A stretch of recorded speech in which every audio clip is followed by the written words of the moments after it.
ఏమని ప్రభు, మీరు ఒకరినొకరు ప్రేమింపవలెనని. చూడండి, క్రొత్త ఆజ్ఞ ఇస్తున్నాడంట. ఏమిటి ఆజ్ఞ అంటే, మీరు ఒకరినొకరు ప్రేమించుకోవాలి, దైవికంగా ప్రేమించాలి. ప్రేమ అంటే మీరు కంగారు పడబాకండి.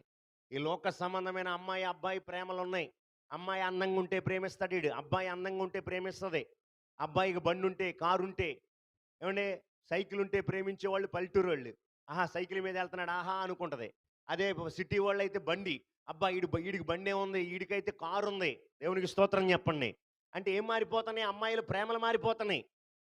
అవునా కాదా? రేపొద్దునాడు ఇంకో పెద్ద బెంజ్ కారులో వస్తే ఆడిని ప్రేమిస్తుంది.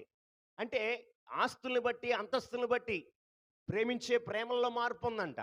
కానీ మనము అలాంటి ప్రేమ కాదు. ఏమి ఉన్నా లేకపోయినా మనిషిని మనిషిగా, తోటి సహోదరి సహోదరులను మనము దైవికమైన ప్రేమ కలిగి ప్రేమించాలంట. హల్లెలూయా!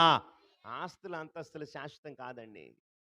ఇవి ఉండొచ్చు, పోవచ్చు. మనిషిని మనిషిగా ప్రేమించాలంట. అందుకనే ప్రభు ఇక్కడ చెప్తున్నాడు అన్నమాట.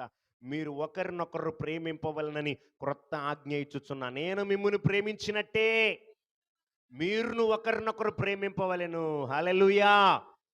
మీరు ఒకని ఎడల ఒకడు ప్రేమ గలవారైన ఎడల, మీరు ఒకరి ఎడల ఒకడు ప్రేమ గలవారైన ఎడల, దీన్ని బట్టి మీరు నా శిష్యులను అందరూ తెలుసుకుంటారు. ఆమేన్. యేసు ప్రభు వారి బిడ్డలని ఎలా తెలుసుకుంటారు? వీళ్ళు ప్రభు బిడ్డలండి, ప్రభు సన్నిధికి వెళ్తారు, ప్రభువుని ఆరాధిస్తున్నారు, వీళ్ళు ప్రభు యొక్క పిల్లలు. ఎలా తెలుసుకోవాలి? మన క్రియలను బట్టి, మన ప్రేమను బట్టి, మన జాలిని బట్టి, మన కరుణను బట్టి, మన యొక్క వాత్సల్యతను బట్టి వాళ్ళు తెలుసుకోవాలి.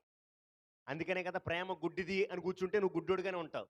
ప్రేమ గుడ్డిది కాదు. ప్రేమ కళ్ళున్నాయి, ప్రేమకు చేతులున్నాయి, ప్రేమ కాళ్ళున్నాయి, ప్రేమకి హృదయం కూడా ఉంది, స్పందించే మనస్సు ఉంది ప్రేమకి.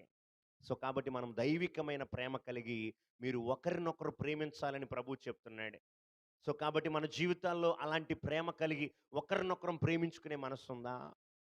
దేవుని ప్రేమ, అయ్యో ఈ సహోదరుడు, అయ్యో ఈ సహోదరి ఇలాంటి సమస్యల్లో ఉన్నారు, వారికి ఏ విధమైన సహాయం మనం చేయగలం, వాళ్ళ కోసం కనీసం ప్రార్థన చేద్దామా గంట సేపు మోకాళ్ళుని, లేకపోతే వాళ్ళ కోసం మనం ఏం చేయగలం? ఒకరినొకరు ప్రేమించుకోవాలంట.